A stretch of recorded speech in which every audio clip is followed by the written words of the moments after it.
नमस्कार। हिंदी की पाठशाला में आप सभी का हार्दिक स्वागत है।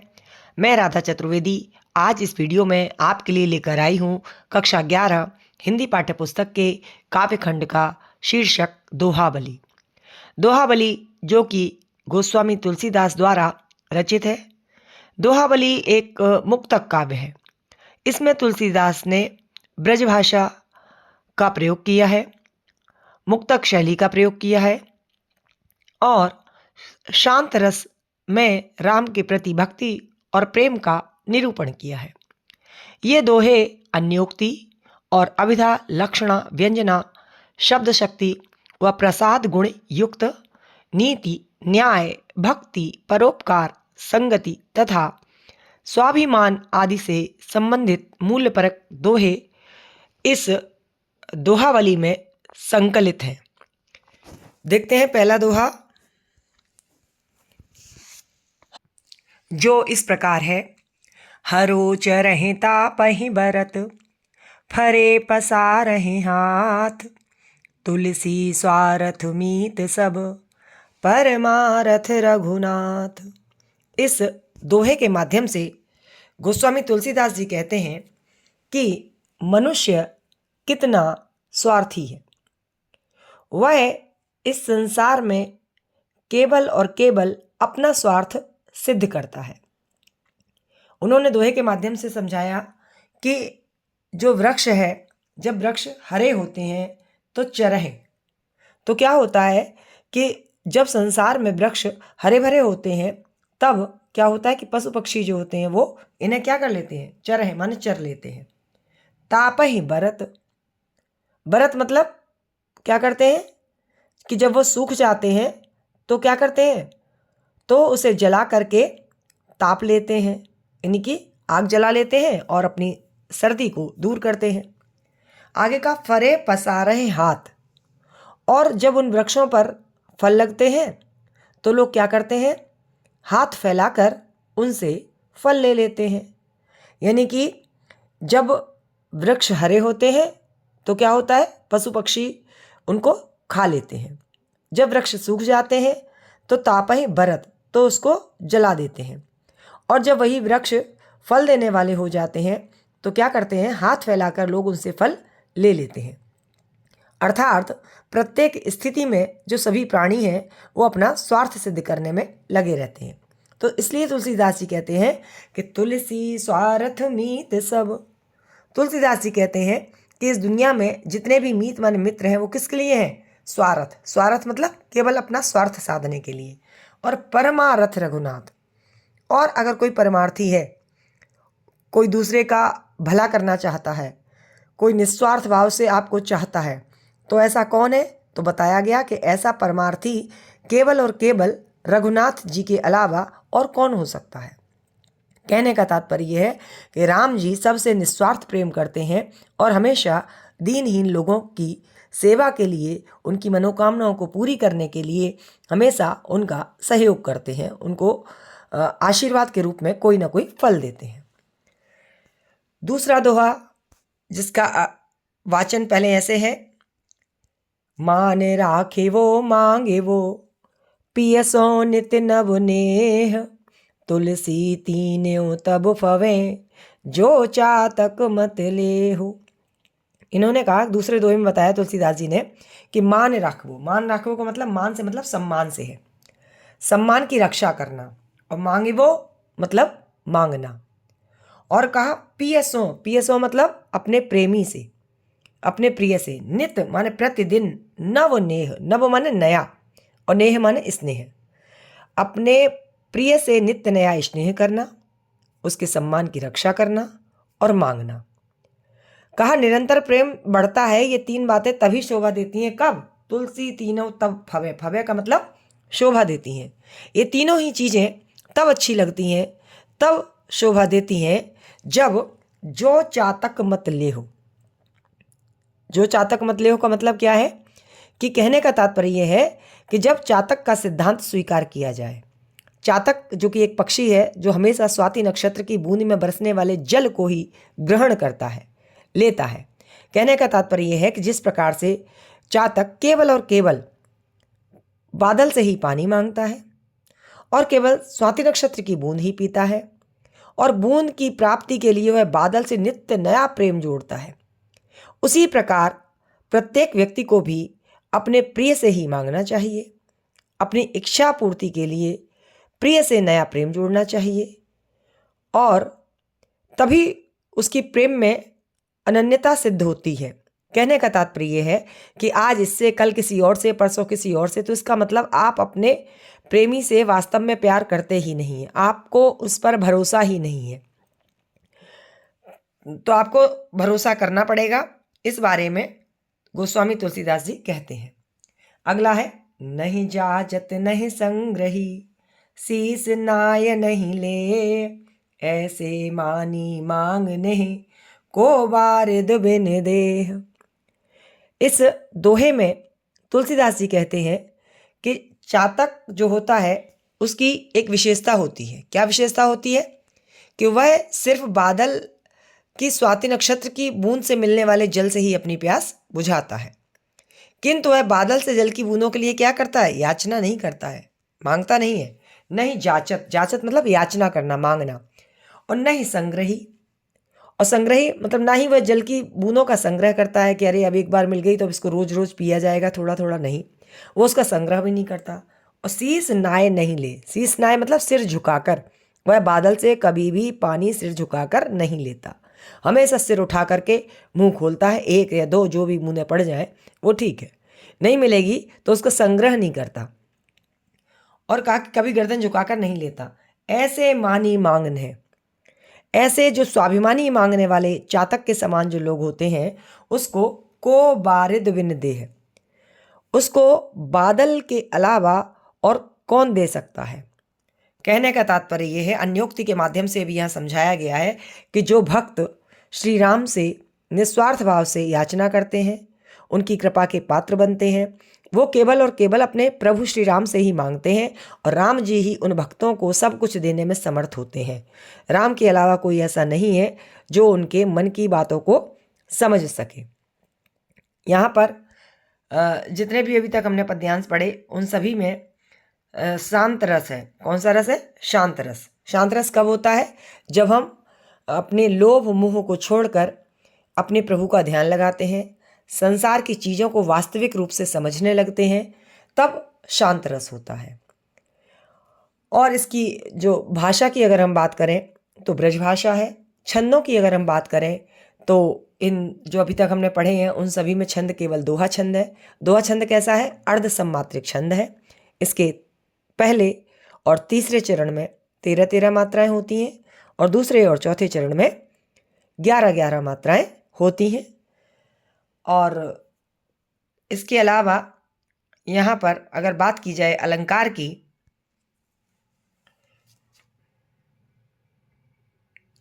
तो अनुप्रास और अन्योक्ति अलंकार है। अनुप्रास अलंकार हमारा कई जगह पे मिलता है हमें, जैसे कि आपका इसमें आपका जो ये वाली लाइन है कि बारिद बिन, अंतिम अभी हमने पढ़ा था बारिद बिन, या उसके ऊपर ही लाइन थी नाय नहीं, है ना। और इसके अलावा जो हमारा अन्योक्ति अलंकार है वो कहाँ पर है? अन्योक्ति अलंकार वहाँ है कि जहाँ पर ये बताया गया है कि जो चातक है वह केवल और केवल बादल से मांगता है, वैसे ही जो प्रभु श्री राम का भक्त है वह केवल और केवल राम से ही मांगता है, और राम के अलावा उसे कोई और देने में समर्थ भी नहीं है। अगला दोहा इस प्रकार है, चरण चोंच लोचन रंगो, चलो मराली चाल, क्षीर नीर विवरण समय, बक उघरत तही काल। इस दोहे का अर्थ इस प्रकार है कि कुछ लोग क्या करते हैं, दूसरे के वेशभूषा को धारण करके सोचते हैं कि हम वही व्यक्ति बन गए, लेकिन जब भी ज्ञान की बात आती है तब आपकी कलई खुल जाती है, अर्थात आपकी पोल खुल जाती है। एक बार क्या हुआ कि एक बगुला था, वह भी सफ़ेद रंग का होता है, और मराल यानी जो हंस है वह भी सफ़ेद रंग का होता है। तो एक बार बगुले ने, बक माने बगुले ने क्या किया कि अपने चरणों को यानी अपने पैरों को, अपनी चोंच को और अपने नेत्रों को रंगो, माने रंग लिया। बगुला भी सफ़ेद है, हंस भी सफ़ेद है। मराली माने होता है हंस, मराल माने हंस होता है, मराली चाल मतलब हंस की चाल। तो एक बार एक बगुले ने क्या किया, अपने चरणों को यानी अपने पैरों को, अपनी चोंच को और अपने नेत्रों को रंग लिया और वह मराली चाल मतलब हंस जैसी चाल भी चलने लगा।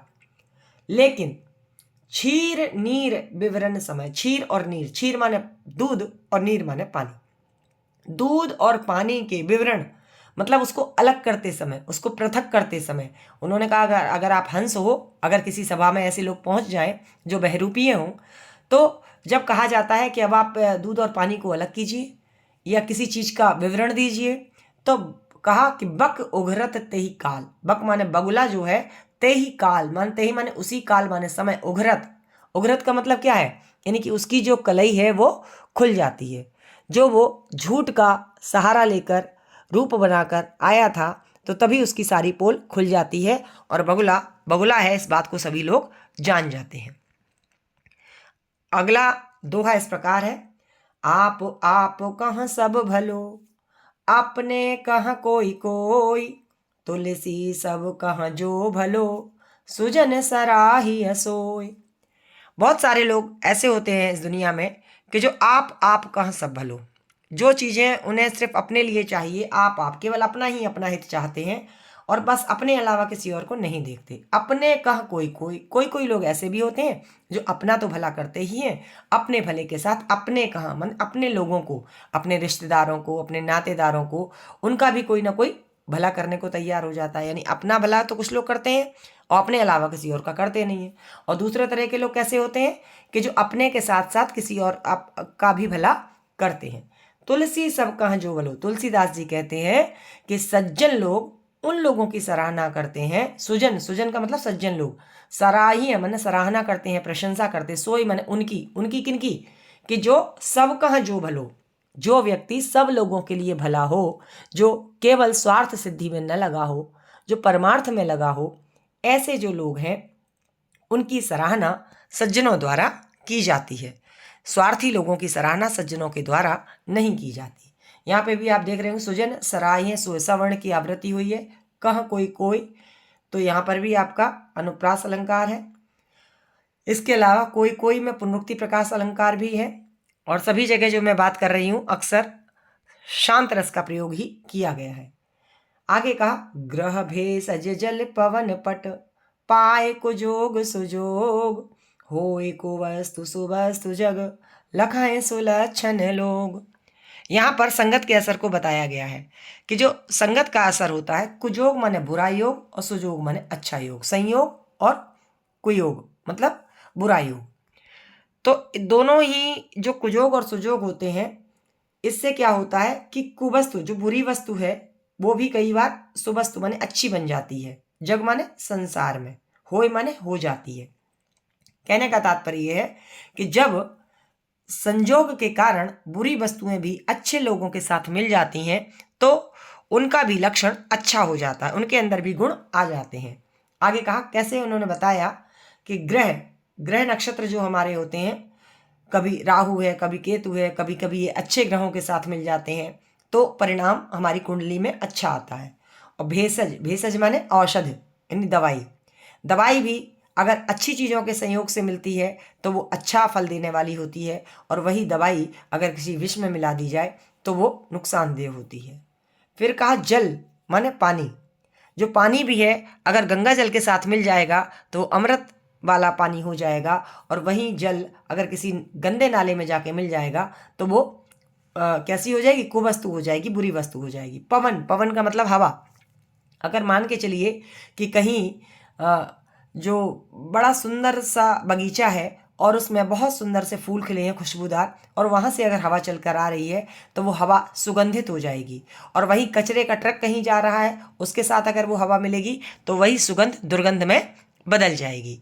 फिर कहा पट, पट माने वस्त्र, वस्त्र भी कई बार ऐसा होता है किसी अच्छे कार्य में लाए जाते हैं, पूजा पाठ में प्रयुक्त किए जाते हैं तो वो वस्त्र पवित्र माने जाते हैं, और वही पट अगर किसी गंदी वस्तु में गंदी जगह पे रखे हों, गंदगी के साथ पड़े हों तो वह वस्त्र भी जो है वो बुरे हो जाते हैं। तो कहा इतनी सारी चीजें उन्होंने बताई, ग्रह नक्षत्र, औषधि, पानी, हवा, वस्त्र, ये 1 2 3 4 5 चीजें हैं जो कुयोग और सुयोग, यानी बुरे लोगों के साथ मिलेंगी तो बुरी हो जाएंगी और अच्छे लोगों के साथ मिलेंगी तो अच्छी हो जाएंगी। आगे कहा होए कुवस्तु सुवस्तु जग, यानी बुरी वस्तु भी संसार में सुवस्तु होए, अच्छी वस्तु हो जाएगी, लेकिन कब? जब संगत अच्छी होगी। लखें सुलक्षण लोग, इन्होंने कहा सुलक्षणी लोग जो होते हैं वो इस बात को लखें माने देख लेते हैं कि कोई भी चीज अच्छी और बुरी केवल और केवल अपनी संगति के कारण होती है। इसीलिए संगति पर बहुत बल दिया गया है और ये कहा गया है कि सभी लोगों को अपनी संगत अच्छी रखनी चाहिए, तभी उसका परिणाम अच्छा मिलेगा। अगला दोहा इस प्रकार है, जो सुन समुझ अनीत रत, जागत रहे जो सोए, उपदेसी बो जगाए बो, तुलसी उचित न होए। तुलसीदास जी कहते हैं कि जो व्यक्ति सुन करके भी समझ करके भी अनीत रत, अनीत रत का मतलब अनीति में लगा हुआ है, बुरे कार्यों में लगा हुआ है, हानिकारक कार्यों में लगा हुआ है, जबकि सुनता भी है और समझता भी है, उसके बाद भी बुरे कार्यों में ही लगा है। तो कहा जागत रहे जो सोए, जो जागते हुए भी सोने का बहाना करता है, जाग रहा है लेकिन फिर भी जब आप किसी कार्य के लिए गए तो हम तो सो रहे हैं, जागते हुए भी जो व्यक्ति सोता है। आगे का उपदेश ही वो जगाए वो, ऐसे लोगों को उपदेश देना और ऐसे लोगों को जगाना तुलसीदास जी कहते हैं उचित ना हो। तुलसीदास के अनुसार ऐसे लोगों को उपदेश देना और जगाना उचित नहीं है जो हर बात को जानते हैं, सुनते हैं, समझते हैं, फिर भी गलत कार्यों में लिप्त रहते हैं, जो जागते हुए भी सोने का नाटक करते हैं। कहने का तात्पर्य यह है कि सभी को पता है शराब हानिकारक है, सभी को पता है कि झूठ बोलना अनीति की बात है, सभी को पता है कि गाली देना गलत बात है, सब सुनते हैं, समझते हैं, सब कुछ जानते हैं और उसके बाद वैसा ही आचरण करते हैं। तो ऐसे लोगों को जगाने की जो सलाह है वो तुलसीदास जी नहीं देते हैं, उनको उनके हालात पे छोड़ दो, वक्त उनको समझाएगा। आप अपना परिश्रम ऐसे लोगों को समझाने में व्यर्थ न गंवाएं, अपनी मेहनत किसी अच्छे कार्य में लगाएं।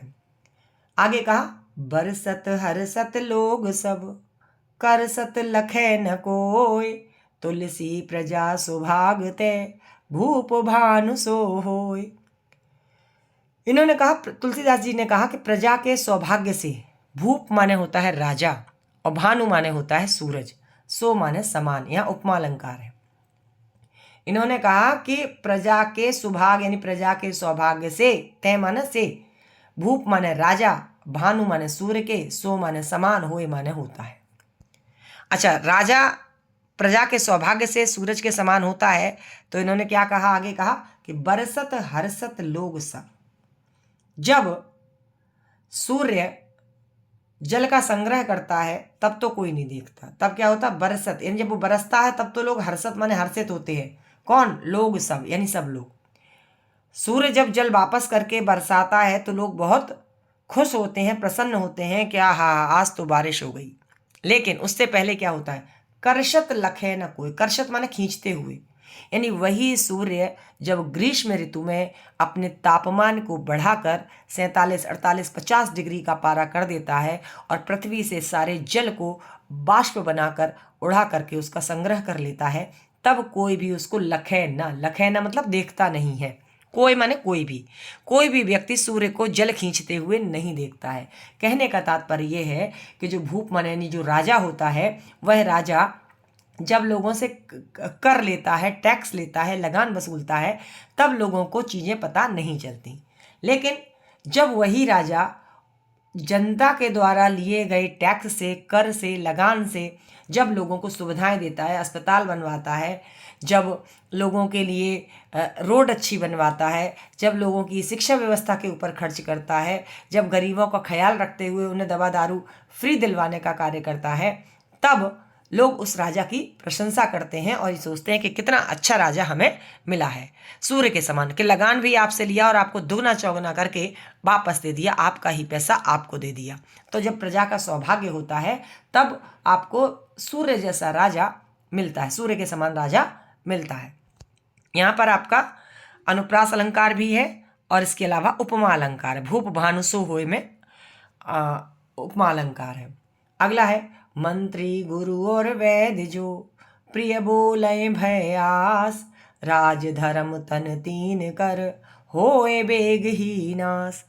राजनीति ये कहती है कि 3 लोगों को कभी भी डर के कारण झूठ नहीं बोलना चाहिए, और अगर ये लोग डर के कारण झूठ बोलते हैं तो निश्चित ही राज्य, धर्म और शरीर, ये तीनों चीजें ही नष्ट हो जाती हैं।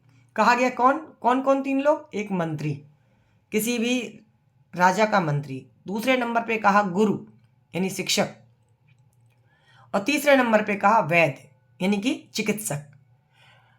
मंत्री, गुरु और वैद्य जी यदि प्रिय बोलते हैं, आपके मुंह पर मीठी मीठी बात करते हैं, वास्तविकता कुछ और होती है, और काहे के कारण? भय आस, डर के कारण। अगर ये 3 लोग आपके डर के कारण आपको वास्तविक स्थिति से परिचित नहीं करा पाते हैं तो तुलसीदास जी कहते हैं राज धर्म, यानी मंत्री अगर झूठ बोलेगा डर के कारण तो राज्य नष्ट हो जाएगा। गुरु अगर डर के कारण झूठ बोलेगा तो धर्म नष्ट हो जाएगा। वैद्य अगर डर के कारण झूठ बोलेगा तो तन यानी शरीर नष्ट हो जाएगा।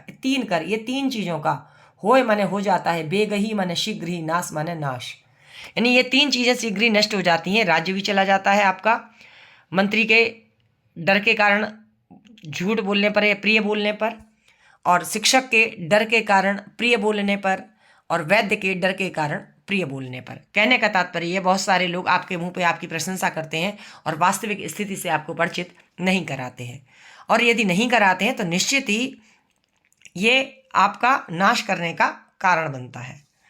अगला और अंतिम दोहा इस प्रकार से है, लिखा हुआ है तुलसी पावस के समय धरी कोकिलन मौन, अब तो दादुर बोल हैं हमें पूछे है कौन।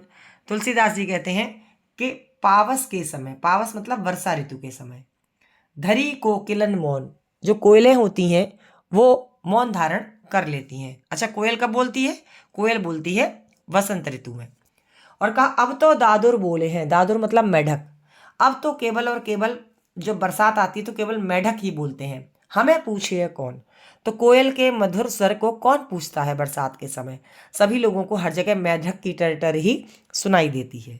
अच्छा, यहाँ पर दूसरे एक और अर्थ है अन्योक्ति के माध्यम से कि तुलसीदास जी कहते हैं कि जब समय अनुकूल नहीं होता है उस समय जो मूर्खों की सभा में विद्वान जो हैं वो मौन को धारण कर लेते हैं, कोकिल के समान मौन को धारण कर लेते हैं। कहते अब तो दादुर बोले हैं, ये समय हमारा नहीं है, इस समय अगर हम सही बात भी कहेंगे तो हमारी बात अनसुनी कर दी जाएगी, हमें पूछिए कौन, इस समय हमें कौन पूछेगा। अर्थात जो चाल चली जा रही है, जो गलत लोग हैं अपनी बात को सिद्ध करने में लगे हुए हैं, तो इस समय विद्वान लोग जो हैं वो चुप हो जाते हैं और कहते हैं ये समय हमारे अनुकूल नहीं है, जब हमारा समय आएगा तब हम बोलेंगे। तो ये दोहावली के दोहे थे, जो कि 10 दोहे थे जो गोस्वामी तुलसीदास जी द्वारा लिखे गए थे, जिसमें सभी दोहों में छंद की बात करेंगे तो दोहा ही छंद है, भाषा की बात करेंगे तो ब्रजभाषा है, और अलंकारों की बात करेंगे तो अनुप्रास तो सर्वत्र मिल ही जाता है, कहीं ना कहीं अन्योक्ति अलंकार भी था और उपमा अलंकार भी था और पुनरुक्ति प्रकाश अलंकार भी था।